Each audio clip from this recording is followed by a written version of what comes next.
আলাইকুম ওয়া রাহমাতুল্লাহ। ইন্নাল হামদুলিল্লাহ ওয়াসসালাতু ওয়াসসালামু আলা রাসূলিল্লাহ।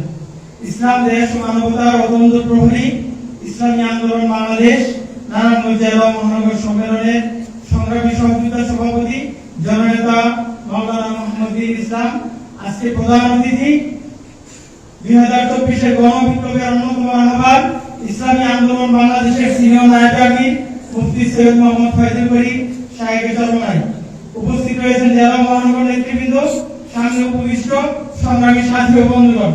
আমরা বলতে চাই 24-এর যে গণবিপ্লব হয়েছে, ইসলামী আন্দোলন বাংলাদেশ তার নেতৃত্বের অংশীদার। ইসলামী আন্দোলন বাংলাদেশ যা করে দেখেছে বাংলাদেশকে, যেটা বাংলাদেশের আর কোন রাজনৈতিক দল দেখাতে পারেনি।